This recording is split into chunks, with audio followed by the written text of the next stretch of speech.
Here's what you need to understand about what happened earlier today. At roughly 11 a.m. Eastern Time, the President of the United States issued a direct threat to impose 100% tariffs on every single product imported from Canada into the United States. Not 25%, not 35%. A full 100% tariff, effectively doubling the price of Canadian goods overnight. And the stated reason? Canada dared to strike a trade agreement with China. Now, before you scroll away thinking this is just another routine Trump tariff headline, stay with me. Because what's unfolding right now goes far beyond tariffs. This isn't even primarily about China. What we are witnessing is a rapid and dangerous realignment of power across North America, happening in real time. The consequences stretch far beyond any single trade dispute. The next 6 months will determine whether the most successful trade partnership in modern economic history survives or collapses entirely. To understand how we got here, we need to rewind 1 week. Canadian Prime Minister Mark Carney steps off a plane in Beijing. This is the first official visit by a Canadian leader to China in 8 years. 8 years, marked by frozen diplomatic relations, escalating trade barriers, and retaliatory tariffs. And Carney, who took office just last year after replacing Justin Trudeau, is there to reset the relationship from the ground up. Picture the scene. Inside Beijing's Great Hall of the People, Carney sits across the table from Chinese President Xi Jinping. Cameras flash. Interpreters lean in. Doors close. Hours pass. And when they finally re-emerge, they unveil an agreement that would have been unthinkable only months earlier. Canada agrees to allow 49,000 Chinese electric vehicles into its domestic market each year at a tariff rate of just 6.1%. In return, China slashes its punitive tariffs on Canadian canola seed from 85% down to 15%. Tariffs on Canadian lobster, crab, and other seafood are eliminated entirely. Carney calls it a landmark agreement, a strategic breakthrough, the foundation of a new economic partnership between Canada and the world's second-largest economy. And here's why this moment matters so much. Just 2 years earlier, Canada had imposed 100% tariffs on Chinese electric vehicles, mirroring the United States almost perfectly. Same policy, same tariff rate, same justification. Protecting domestic auto manufacturing from heavily subsidized Chinese competition. That was then. This is now. Canada is breaking ranks. Inside Canada, the reaction is sharply divided. In the prairie provinces, Saskatchewan and Manitoba, the response is euphoric. Canola is the backbone of their economies. Farmers who watched their export markets collapse after China's retaliatory tariffs 2 years ago suddenly see a route back to profitability. Saskatchewan Premier Scott Moe calls it very good news. On the Atlantic coast, the seafood industry celebrates. But in Ontario, where the auto sector employs hundreds of thousands of workers, the mood is furious. Premier Doug Ford denounces Chinese electric vehicles as spy cars and openly warns that this deal will anger Washington. And he's right. 5 days after signing the China agreement, Carney boards another plane, this time bound for Davos, Switzerland, for the World Economic Forum. Every January, the global elite gather there to debate the state of the world economy, and this year, Donald Trump is also scheduled to speak. What unfolds over the next 48 hours in Davos becomes a turning point. On Tuesday, January 20th, Carney takes the stage. The Congress Center is packed. World leaders, CEOs, diplomats, journalists from every major outlet, and Carney delivers a speech that lands like a thunderclap. We are living through a rupture, not a transition. He tells the audience. The old order is finished. It is not coming back. He never says Trump's name. He doesn't need to. Everyone in that room knows exactly who he's referring to. Carney speaks of coercion by great powers, of tariffs wielded as weapons, of supply chains treated as vulnerabilities to be exploited, of middle powers like Canada needing to stand together because, as he puts it, if we're not at the table, we're on the menu. The audience rises to its feet. Not polite applause. A full standing ovation. In a room filled with American executives and European officials who have spent the past year watching Trump threaten allies with tariffs, demand territory from Denmark, and treat trade agreements as disposable suggestions, Carney's message hits home. He's saying what many have thought but few have dared to say publicly. Then, the next day, Trump takes the stage. The speech is classic Trump, rambling, self-congratulatory, heavy on threats. He revisits Greenland, insisting Denmark must hand it over or face consequences. He mocks unnamed foreign leaders. And eventually, inevitably, he turns to Canada. Canada lives because of the United States, Trump declares. Remember that, Mark, the next time you make your statements. It's personal, dismissive, the kind of rhetoric that once might have pressured Canadian leaders into retreat. But Carney doesn't retreat. He responds bluntly. Canada does not live because of the United States. Canada thrives because it is Canada, because of Canadian values, Canadian democracy, and Canadian strength. That refusal to bend triggers what comes next. Trump revokes Carney's invitation to join the so-called Board of Peace, a loosely defined body Trump created to oversee Middle East peace efforts, widely viewed by allies as a vanity project, carrying a rumored billion-dollar membership price tag. Then come the social media attacks. Trump lashes out at Carney, at the China deal, at Canada itself, accusing it of ingratitude. And then this morning, the threat, 100% tariffs if Canada proceeds with the China agreement. Now here's where most coverage gets this story wrong. The conventional explanation is simple. Trump is angry about Carney's Davos speech. This is retaliation, punishment for defiance. And yes, personal grievance plays a role. Trump has never handled public resistance well. But that explanation misses the deeper strategic reality. This tariff threat isn't primarily about bruised ego. It's about the United States-Mexico-Canada agreement, the trade deal Trump himself negotiated to replace NAFTA, the foundation of roughly $2 trillion in annual trade across North America. Here's the critical detail. That agreement is scheduled for mandatory review in exactly 6 months, July 1, 2026. All 3 countries must reaffirm their commitment. If they don't, the deal doesn't immediately collapse, but it enters a cycle of annual reviews that could drag on until 2036, at which point it expires unless renewed. This review has been on the calendar since day one. It's no surprise. For the past year, all 3 governments have been preparing. Canada and Mexico initially expected a routine process, technical tweaks, updates for digital commerce, labor standards, business as usual. Then Trump won a second term, and suddenly, the review became existential. Trump has repeatedly argued that the current trade relationship disadvantages the United States. He has already imposed 35% tariffs on most Canadian goods, offering exemptions only to products that strictly comply with rules of origin requirements. He's threatened to abandon the agreement entirely. He's floated replacing it with bilateral deals that would give Washington more leverage over each partner. This is where China enters the equation. One of Trump's core concerns, repeated for years by his trade officials, is that China is using Canada and Mexico as backdoors to evade U.S. tariffs. The theory is straightforward.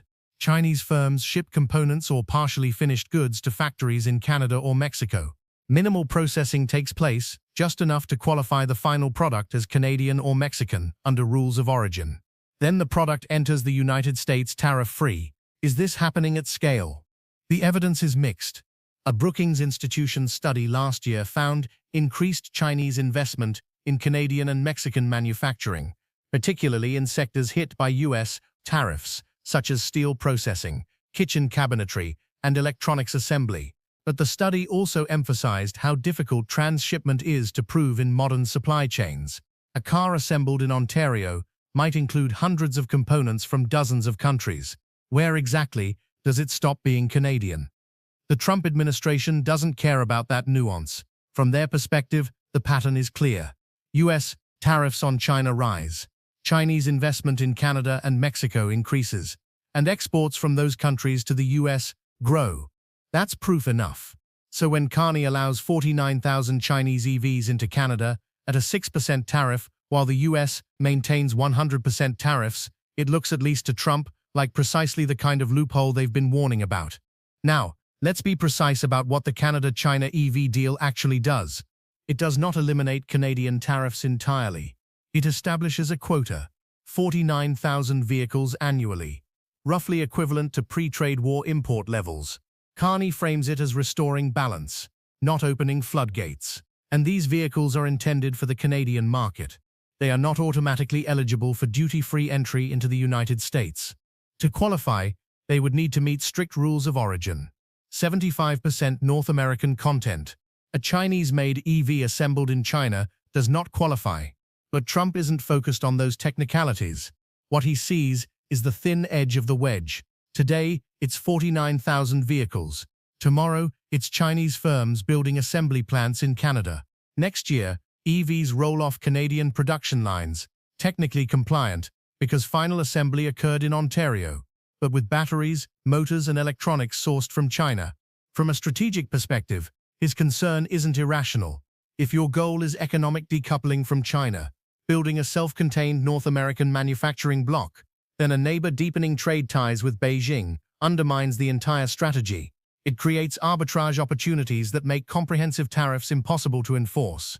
But here's what Trump fundamentally misunderstands. Canada isn't moving closer to China because Carney favors Chinese EVs. Canada is moving closer to China because Trump has made it impossible to rely solely on the United States. When you threaten annexation, when you refer to Canada's Prime Minister as Governor Carney, when you circulate maps portraying Canada as the 51st state, when tariffs are imposed for political theater rather than economic necessity, you force your closest ally to seek alternatives. Carney said this in Davos, carefully but clearly. The old relationship with the United States, built on ever deeper integration, is over. The message was unmistakable. Canada can no longer afford to place all its economic eggs in the American basket, not when that basket can be kicked over at any moment for reasons unrelated to Canadian policy and entirely driven by US domestic politics. So Canada is diversifying. That's the word Carney keeps using. Diversification, expanding trade with China, with the European Union, with India, with Indonesia, reducing reliance on the United States, which currently absorbs roughly 75% of Canadian exports.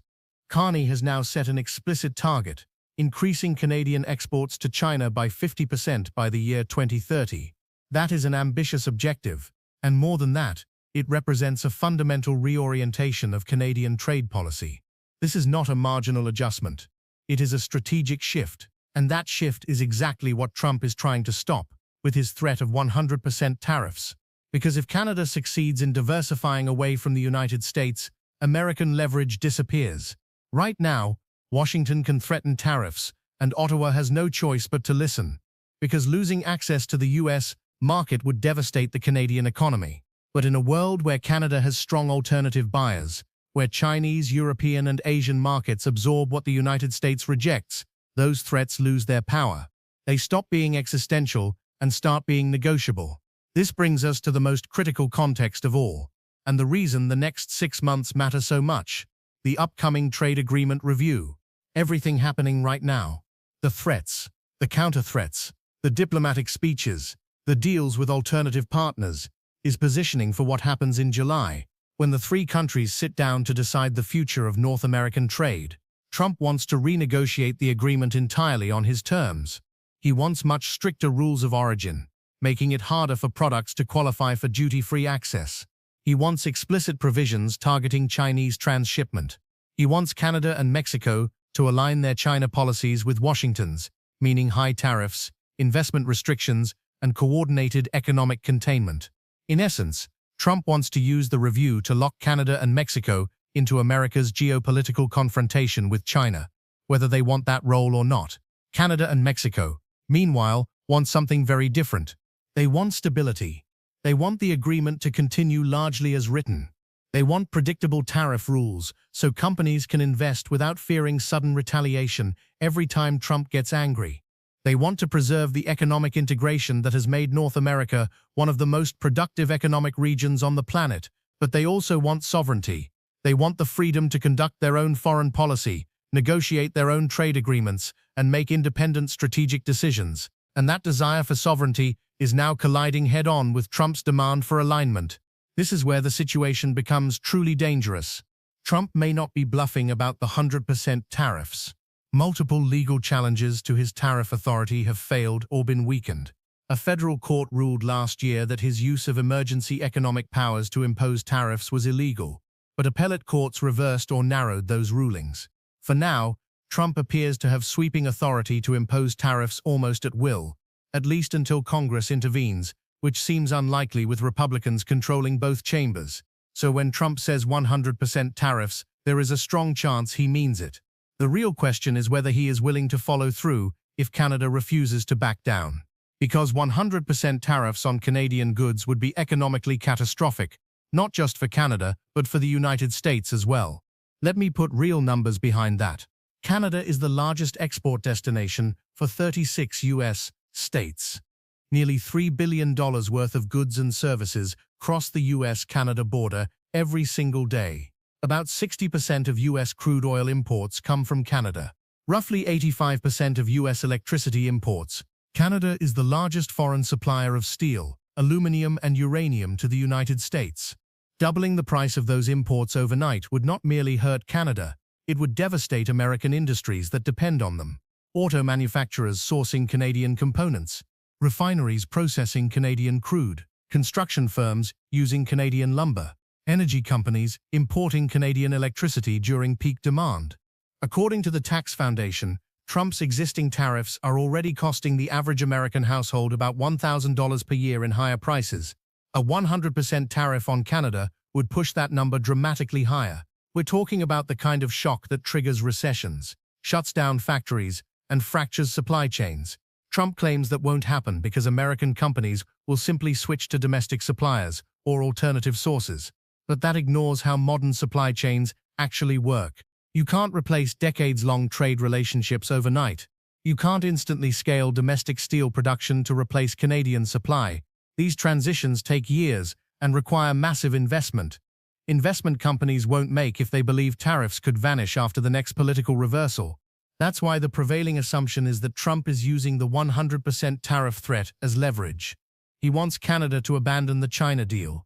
He wants Carney to come to Washington, apologize for Davos, and agree to align Canadian trade policy with American priorities. But there's a problem with that strategy. It may not work, because Carney has done something no recent Canadian leader has done. He has publicly and definitively demonstrated that Canada has alternatives. The China deal is not just about trade volumes. It is a signal, a message that Canada will not accept a subordinate role, that if the United States treats Canada as a dependency rather than a sovereign partner, Ottawa will look elsewhere, and that signal is being watched closely. Mexico is watching. European governments are watching. Asian allies are watching. And they're all asking the same question. If Washington is willing to threaten its closest ally, its largest trading partner, a country with which it shares the world's longest undefended border, with economically ruinous tariffs over a single trade deal with China, what would it do to us? This is the cost of Trump's approach that never shows up in spreadsheets or GDP models. It's the erosion of trust, the growing belief among allies that American commitments are temporary, that agreements last only until the next confrontation, that today's partnership can become tomorrow's pressure tactic. You can't quantify that erosion easily, but it has real consequences. When European leaders openly discuss strategic autonomy from the United States, when Asian allies expand security cooperation without going through American command structures, when Canada deliberately reduces its dependence on the U.S. market, these are all symptoms of the same shift. The post-World War II order was built on American credibility, on the idea that Washington would honor its commitments, even when inconvenient, that it would defend allies, keep markets open, and provide predictable leadership. Trump's approach undermines that credibility with every threat, every reversal, every tariff imposed, not for trade reasons, but for political compliance. So what happens next? In the immediate term, watch Canada's response. Carney has not yet issued an official statement on the 100% tariff threat. When he does, the tone will matter enormously. Does he back down? Does he signal willingness to renegotiate the China deal? That would suggest Trump's leverage worked. Or does he hold firm? Does he make clear that Canada will not be bullied into abandoning agreements with other countries? That would mean we are heading toward a real confrontation. Also watch the trade agreement review itself. Formal negotiations begin in the coming weeks, though informal talks have been underway for months. U.S. Trade Representative Jamieson Greer has already stated that rules of origin and Chinese transshipment are his top priorities. If Canada and Mexico agree to significantly tighten those rules, in exchange for tariff certainty, a compromise may emerge. But if positions remain far apart, if Trump continues threatening unilateral action while Canada and Mexico insist on sovereignty, the July review could become the moment the entire agreement unravels. And if that happens, the consequences ripple far beyond North America. Because what many analysts miss is that North American integration is not just about trade volumes.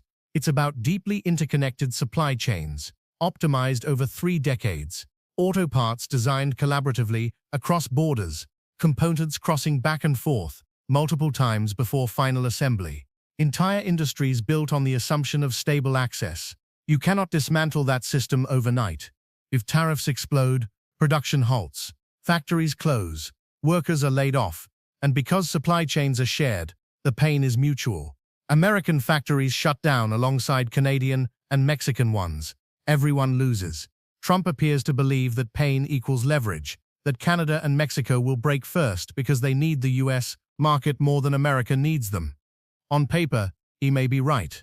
Canada's economy is smaller, more trade-dependent.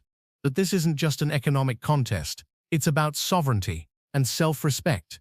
And Carney has apparently concluded that the long-term cost of submission is worse than the short-term cost of resistance, that allowing Washington to dictate Canadian trade policy with China sets a precedent Canada cannot accept. That calculation may prove correct or catastrophically wrong. We are about to find out.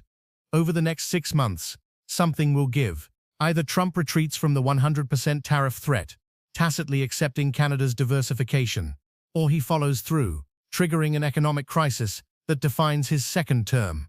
Or Canada blinks, accepts American terms, and the Davos speech becomes empty rhetoric. Based on Carney's trajectory over the past year, my assessment is this: he is not blinking. This confrontation appears deliberate. The China deal, the Davos speech, the firm responses to Trump's rhetoric. These are not accidents, they are strategy. Carney is betting that Canada can absorb economic pressure longer than Trump can absorb political backlash from American businesses and voters hurt by tariffs. It's a dangerous bet. Many have underestimated Trump's tolerance for pain before, but Carney may believe he has no alternative. Permanent subordination to American demands is not sustainable either. So here we are, 6 months away from the most consequential trade negotiation in a generation. 2 leaders locked into public positions they cannot easily abandon. A 100% tariff threat hanging overhead like a sword. And beneath it all, a single fundamental question. Can the North American partnership survive an era in which the United States treats allies like adversaries? That question matters far beyond tariffs. It shapes the world our children inherit, a world of cooperation or fragmentation, a world governed by rules or raw power. We're about to find out which world we're living in. If this breakdown helped you see what's really happening beneath the headlines, hit like and subscribe, because this story is far from over. The next chapter will be written in July, and I'll be here to walk you through every development, every consequence, every escalation. Tell me in the comments, do you think Carney will hold firm, or will Canada eventually bend? And which outcome truly serves Canada's long-term interests? Because that's the calculation being made right now, and it's one of the most consequential decisions any Canadian leader has faced in decades. Thanks for watching. I'll see you in the next